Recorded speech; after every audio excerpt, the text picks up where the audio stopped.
그런데 이제 이런 프롬프팅을 해보면 수상적이지만 어느 정도는 사용할 수 있다. 근데 그대로 사용하기는 부족하기 때문에 우리가 이제 반복적으로 모델 개선을 해야 되고요. 아키텍처 수립 같은 경우는 더더군다나 힘듭니다. 이게 뭐 시스템의 제약이라든지 아니면은 뭐 이 모델을 어떻게 구현하면 좋겠다는 이런 것들이 있는데 이게 단편적인 기술적 내용들은 어느 정도 정리를 합니다만 이게 종합적으로 우리 어떤 비즈니스를 이루는 데에 필요한 내용들은 어 잘 얘기를 안 해 줍니다. 특히 얘기를 해 준다 하더라도 일관성이 매우 떨어져요. 그래서 이런 아키텍처에서는 사실은 저는 거의 쓰지 못할 것 같다는 네 그런 의견이 좀 있고요. 그다음에 당연하게도 소프트웨어 설계 여기 부분도 뭐 작은 범위에서 설계 산출물의 일부를 대신 대행해서 만들어 달라는 거는 어느 정도 해요. 심지어는 비주얼 형태로도 해요. UML이나 클래스 다이어그램 이런 것까지도 가져오거든요. 근데 이걸 이제 큰 스콥에서 보면은 결국은 얘도 일관성이 떨어진다. 뭐 이런 식으로 얘가 도메인 설계한 결과를 산출물로 뿌리기도 합니다. 그러면은 얘를 어떻게 사용해야 되느냐? 결국은 아까 보셨던 맨 앞에서의 어떤 요구사항이나 이런 기본적인 어떤 비즈니스 내용들 그리고 실제 소프트웨어를 구현할 때 그래서 여기에 이 만든 소프트웨어의 소스 코드나 기술 같은 걸 한정 지어서 요청하는 경우에는 그래도 조금 그 괜찮은 결과들이 나오는 편이에요. 근데 여기서 이제 문제점이라고 한다면 당연히 보일러 플레이트 소스 코드들은 어느 정도 나온다. 그래서 제가 이제 조금 있다가 예제로 잠깐 할 거는 자바로 만든 거예요, 자바. 그러면 우리 이제 대부분 스프링 가지고 하잖아요. 그죠? 그러면 스프링 부트 가지고 어떻게 만들면 되느냐라고 물어봤을 때 얘가 소스 코드를 어느 정도 만들어 줍니다. 근데 이제 뭐 변화라든지 아키텍처 특성 이런 건 당연히 고려하지 못하고요. 소스 코드를 단편 봤을 때 또는 얘가 이제 그 소스 코드의 결과로 오류가 나면 그거는 고쳐주는데 이걸 고치면 또 다른 게 오류가 날 수도 있고 그래요. 예, 그래서 이거를 진짜 필요하거나 우리가 모르는 형태에서 모르는 부분만 살짝 질문하는 그런 형태로 좀 활용을 해야 되겠다. 네. 그러면 한번 보죠.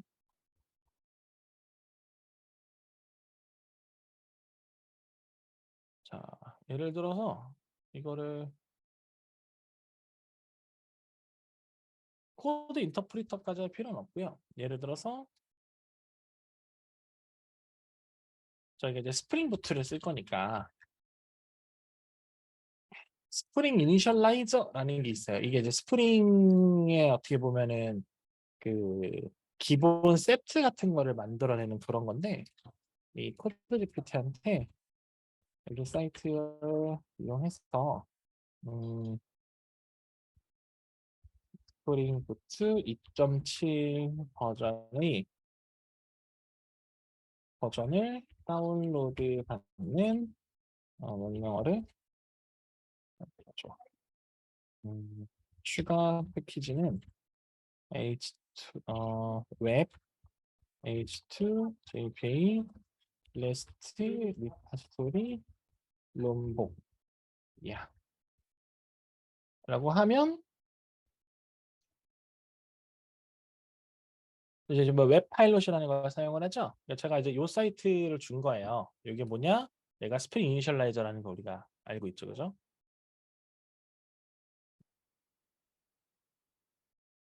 그래서 얘가 이제 이거를 보고 요거서 요거 선택하고 요거 하고 요거를 해라.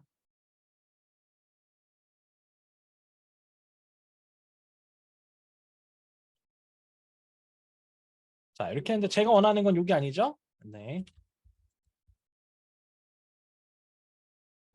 API를 한 번에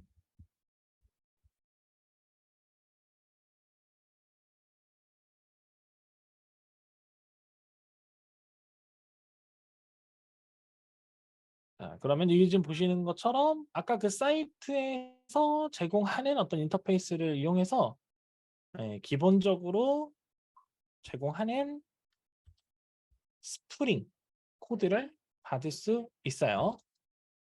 여기 보면은 깃배시 같은 이런 프로그램들을 이용해서 여기가 어디냐면 이제 내 문서거든요. 내 문서에 예를 들어서 어, 챗, 챗이라고 하는 폴더에다가 요거를 자, 다 받았죠? 그러면 이제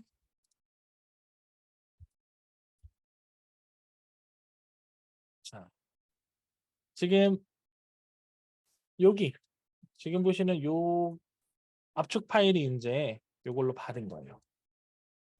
별거 아니라고 생각이 드시지만 이게 연동을 다 해서 잠시만요. 어디 보자. 어, 네, 제대로 안 된 것 같아요. 네. 어디 보자. 뭐가 제대로 안 됐을까요?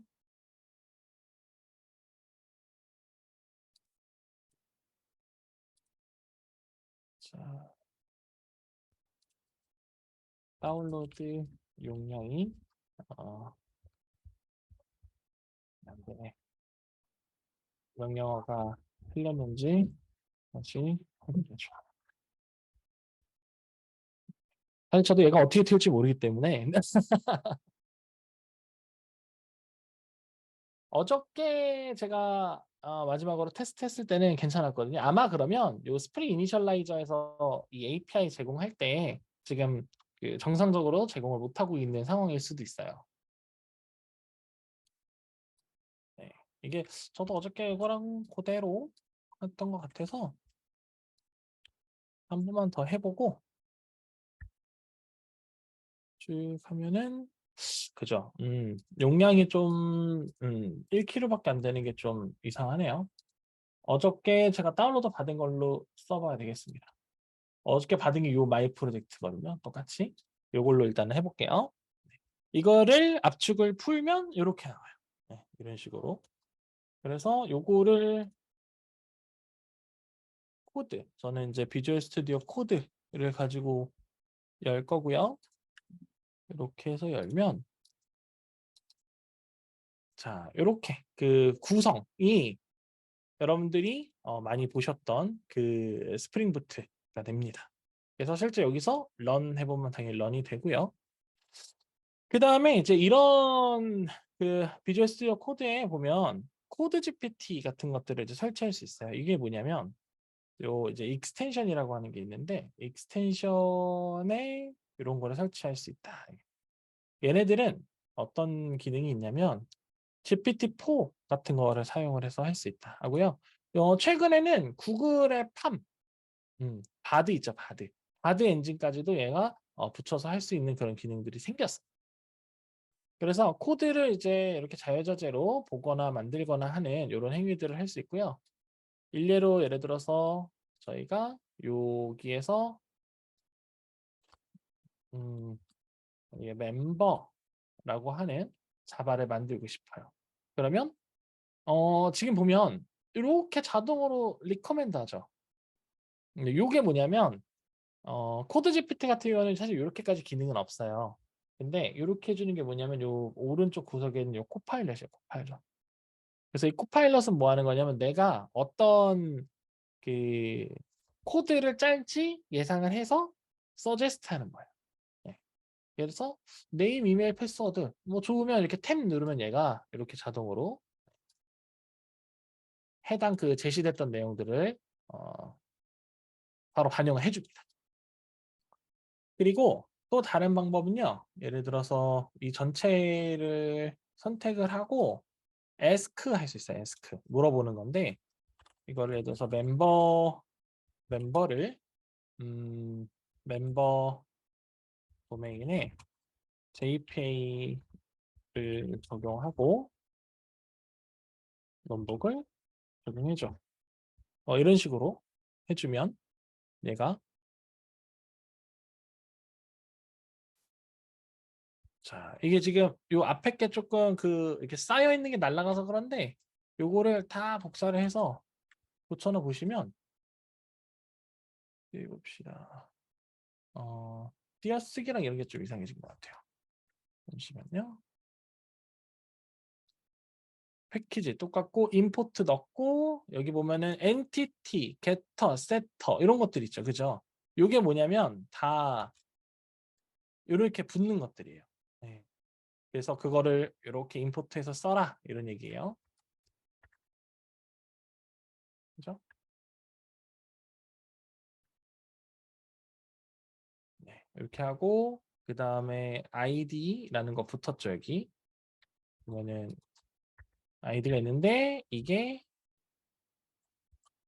id죠. 그죠? 네. 요런 식으로 이제 붙여서 쓸 수 있습니다. 그래서 현재 이제 여러분들이 작성하고 있는 코드를 얘가 읽었다는 얘기예요. 읽어서 아, 멤버 도메인이 이렇게 생겼으니까 여기에 요런 거랑 요런 거를 적용을 해서 답변을 줬다. 이렇게 보시면 됩니다. 그래서 실제 여러분들이 이런 식으로 코딩을 할 때 얘 이 챗의 도움을 받아서 같이 하시는 방법도 있고 아니면 아까 이제 여기에 요 코파일럿이 있는데 이 코파일럿이 어 지금은 버전이 일반 버전이에요. 근데 이거를 프리릴리즈 버전으로 바꾸면 지금 제 아이디에는 안 되거든요.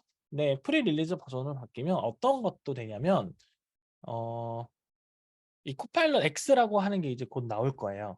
그래서 이 코파일럿 X는 소스 코드도 당연히 보고요. 소스 코드 만들어 주기도 하고요. 그다음에 대화용으로 바로바로 저 코드 인라인에서 채팅을 할 수 있어요. 네.